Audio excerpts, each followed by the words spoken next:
வணக்கம், நான் ஸ்ரீதேவி, ஜோதிடர் லீ நியூஸ் சேனலுக்காக. இன்னைக்கு விஷயம் என்ன பேசுகிறோம் அப்படின்னா, பிளாக் மேஜிக், அதாவது மாந்திரீகம், செய்வினை கோளாறு, இந்த மாதிரி நிறைய விஷயங்கள் ஓடிட்டு தான் இருக்குது. இது இருக்கா இல்லையாங்கிறதே ஒரு கான்செப்டாக போயிட்டுருக்கு, அந்த டாப்பிக்கில் போயிட்டுருக்கு.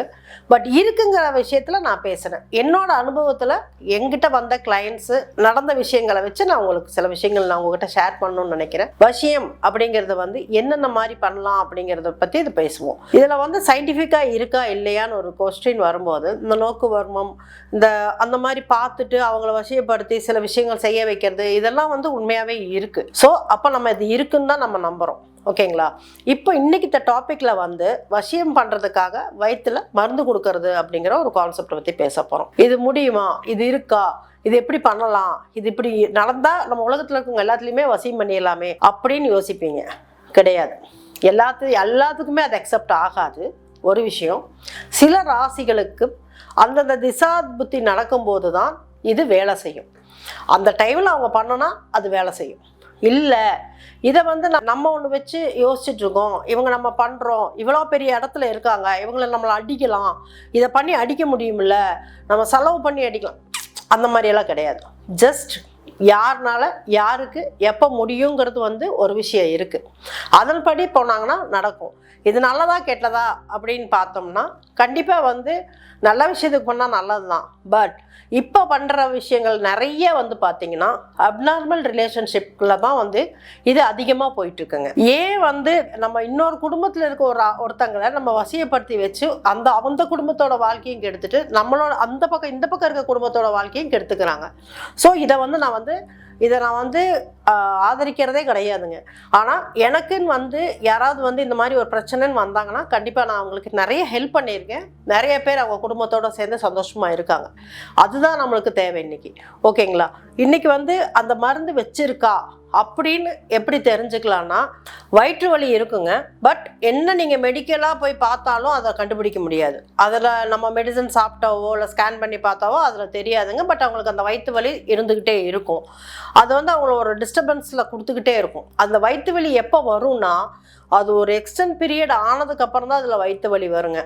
இதில் நம்ம சொல்கிறது விஷயம் என்னன்னா, அந்த கொடுத்த மருந்து உள்ளேயே ஸ்டே ஆகும், அந்த ரோமமெல்லாம் வந்துடும் அப்படிங்கிறத நம்ம பார்த்துருக்கோம். ஆனால் அது உண்மையே இல்லையான்னு, என்ன சாப்பிட்டது என்ன அஜீரணமாச்சுன்னா பாத்ரூம் போனால் வந்துடும் அப்படிங்கிற மாதிரியெல்லாம் இருக்குது இல்லையா? கிடையாது. சில விஷயம் வச்சா அது உள்ளுள்ள நம்ம குடலில் ஒட்டிடுச்சுன்னா வெளியே வராதுங்க. வெளியே வராமல் இருக்கிற விஷயந்தான் ரோமம் ஆயிரும். அதுக்கு தான் நம்ம மருந்து கொடுக்கணும். அது அடுத்தது நான் கடைசியாக சொல்கிறேன் என்ன பண்ணணுங்கிறத. இப்போ நம்ம சொல்கிற விஷயம் எப்படின்னா, நம்மளுக்கு வயிற்றில் மருந்து இருக்கா அப்படிங்கிறத எப்படி கண்டுபிடிக்கணும்னு. ஃபஸ்ட்டு வயிற்றை வலிச்சு டாக்டர்கிட்டலாம் போய் அது நம்மளுக்கு சரியாகலை, நம்மளுக்கு திரும்ப திரும்ப அந்த ஒரு இடத்துல வலிச்சுக்கிட்டே இருக்குது, ஒரு மாதிரி சுள்ளுன்னு ஒரு 100 ஊசி குத்தின மாதிரி வலிக்குது, அந்த மாதிரியெல்லாம் இருக்குது, ஆனால் நம்ம ட்ரீட்மெண்ட் எடுத்தோம் சரியாகலைன்னா நம்ம அதை கண்டுபிடிக்கிறதுக்கான எளிய வழிகள் 2 வழி பண்ணலாங்க. ஒன்று, லைட்டாக நம்ம திருநீரை தண்ணியில் லைட்டாக குழச்சிக்கோங்க. ரொம்ப லூஸாக இருக்கணும், அதாவது ரொம்ப கெட்டியாக குழச்சிக்க கூடாது. நீராக குழச்சிட்டு வயிற்று பகுதியில் முழுமையாக நம்ம தடவி பார்த்துட்டு ஜஸ்ட் ஒரு 5 செகண்ட்ஸ் இப்படி 5 செகண்ட்ஸ் நம்ம பார்த்தோம்னா, நம்ம அந்த இடத்துல ஃபேன் இருக்கக்கூடாதுங்க. பார்த்தோம்னா அப்படியே டக்குன்னு காயும். அந்த இருக்கிற இடத்துல காயறதுக்கு லேட் ஆகும், ரொம்ப லேட் ஆகுங்க. அப்போ அந்த இடத்துல மருந்து இருக்குன்னு நம்ம முடிவு பண்ணலாம். இன்னொரு மெத்தட் என்னென்னா, வெடிய காத்தாலையில் நம்ம முருங்கை இலை இருக்குது இல்லைங்களா, முருங்கை இலையில் கசக்கி நம்ம உள்ளங்கையில் வச்சுட்டு இப்படி நம்ம வச்சுட்டு இருந்தோம்னா அது நீர்த்து போகும். இது 2வது மெத்தடு. அந்த மாதிரி அதை சந்தனமும் வச்சு இந்த மாதிரி கண்டுபிடிக்கலாங்க. இதெல்லாமே நம்ம கண்டுபிடிக்கிறதுக்கான மெத்தட். இதனால நம்மளுக்கு என்ன ஏற்படுறதுங்கிறது தான் நம்ம பார்க்கணும். ஒன்று உடல் வசியமாக இருக்கலாம், மன வசியமாக இருக்கலாம். இல்லையா இவங்க நல்லா இருக்கக்கூடாதுன்னு செஞ்சு வைக்கிறதாகவும் இருக்கலாம். அது அவங்க உள்ள எடுத்ததுக்கப்புறம் அவங்களோட வாழ்க்கையில் நிறைய இடர்பாடுகள் வரும். ஸோ இது எல்லாத்துக்குமே இதை காட்டி கொடுக்குங்க. சரிங்களா? ஒவ்வொரு விதமாக இருக்குது. நம்ம அவங்கள ஒரு எதிராளி அடிக்கணும்னா நிறைய விதங்கள் இருக்குது. இது ஒரே ஒரு வழி, இது ஒரு வழி தான். இது ஒரு வழின்னு சொல்கிறேன். பல வழிகள் இருக்குது, இதில் ஒரு வழின்னு தான் நம்ம சொல்லிகிட்டு இருக்கோம். சரிங்களா? இப்படி நம்மளுக்கு வைக்கிறாங்கங்கிறத ஃபஸ்ட்டு தெரிஞ்சுக்கணும். ஓகேங்களா? நம்ம எப்படி நம்ம போய் இதில் சிக்கிறோம் அப்படிங்கிறது. பல வகையில் உள்ள இன்டேக்கில் கொடுத்துருவாங்க. நம்மளை நம்பி கூட இருக்கவங்களே இந்த வேலையெல்லாம் செய்வாங்க. அதுக்குன்னு யாரும் நம்ப முடியாதா, சாப்பிடக்கூடாதான்லாம் கேட்காதீங்க. மோஸ்ட்லி இது வைக்கும்போது நான்வெஜ்ஜில் அதிகமாக வைப்பாங்க. அப்போ வெஜிடேரியனுக்கு வைக்க மாட்டாங்களான்னு கேட்காதீங்க. சில காய்கறிகள், அதாவது சேனைக்கிழங்கு, இந்த மாதிரியெல்லாம் செஞ்சு வைக்கிறதுக்கு வாய்ப்பு இருக்குங்க. அந்த வீட்டில் அவங்க செஞ்சாங்கன்னா மோஸ்ட்லி புளி ரசம் வைக்க மாட்டாங்க. ஏன் அப்படின்னா, இது அவங்க என்ன கொடுத்தாலுமே நம்ம ரசம் எடுத்துக்கிட்டோம்னா, அதனால தான் பெரியவங்களாம் சொல்லுவாங்க, நீ எங்காவது போய் சாப்பிட்டீங்கன்னா ரசம் சேர்த்திக்கோ, புளி ரசம் சேர்த்திக்கோன்னு சொல்லுவாங்க. அது வந்து நம்ம ஏற்றுக்க மாட்டேங்கிறோம் இப்போல்லாம். என்னடா இது அப்படின்னு சொல்லிட்டு. பட் இல்லை, அது ஜீரணத்துக்கும் சொன்னது தான், இதுக்கான காரணமும் சொன்னது தான். சரிங்களா? அப்போது அந்த வெஜிடேரியனாக இருந்தால் இந்த மாதிரி விஷயத்தில் வச்சுக்குவாங்க. ஸ்வீட்டில், அப்புறம் இந்த மாதிரி நான்வெஜ்ஜில் சீக்கிரமாகவே அது இதாகும், எஃபெக்ட் ஆகும். ஸோ இது வச்சுட்டா நீங்கள் வந்து வெளியே போய் சாப்பிடும்போது ரசம் எடுத்துக்கோங்க, உங்களை பாதிக்காது. இந்த விஷயத்தில் மருந்து, வயிற்றில் மருந்து வைக்கிறதுல இதை நீங்கள் ஃபாலோ பண்ணிக்கோங்க. அப்போ நம்ம கொஞ்சம் கவனமாக இருந்துக்கிறது நல்லது. வந்ததுக்கப்புறம் கஷ்டப்படுறதுக்கு, வர்றதுக்கு முன்னாடி பாதுகாப்பு பண்ணுற முறையை தான் நான் சொல்லிகிட்ருக்கேன். ஓகேங்களா? இப்போ வந்துடுச்சு, எனக்கு வந்து வச்சு எத்தனை நாள் ஆச்சுங்கிற கணக்கெலாம் இருக்குங்க. சிலருக்கெல்லாம் பார்த்திங்கன்னா வருடக்கணக்காக இருக்கும். வருடக்கணக்காக அவங்க ராசி பலனில் பார்த்து நல்லா இருந்தாலுமே சில விஷயங்கள் வந்து அவங்களுக்கு நடக்காது. எல்லாருமே நம்ம ராசிக்காரங்க எல்லாருமே நல்லா இருக்காங்க, எனக்கே இப்படி இருக்குது, ஜாதகம் நல்லா இருக்குது, எனக்கே இப்படி இருக்குது அப்படின்னா சில டைமில் இது ஒரு காரணமாக இருக்கலாம், அவ்வளோதான். இந்த காரணத்தை தெரிஞ்சுக்கிட்டு நம்ம என்ன பண்ணலாம்? இப்போது முன்னெல்லாம் பார்த்தீங்கன்னா ஊதி எடுக்கிறது, இந்த மாதிரி நிறைய விஷயங்கள் பண்ணிட்டு தான் இருக்காங்க. இப்பவும் பண்ணிட்டு இருக்காங்க, நிறைய பக்கம் பண்ணுறாங்க. சிலதை வந்து சேஃபாக பண்ணணுங்கிறது மட்டும்தான் என்னோட எண்ணம். சிலதை வந்து அதுக்கான முறை வந்து கரெக்டாக தெரிஞ்சவங்ககிட்ட போய் எடுத்துக்கணும். அப்போ தான் வந்து அது உங்களை தொந்தரவு பண்ணாது.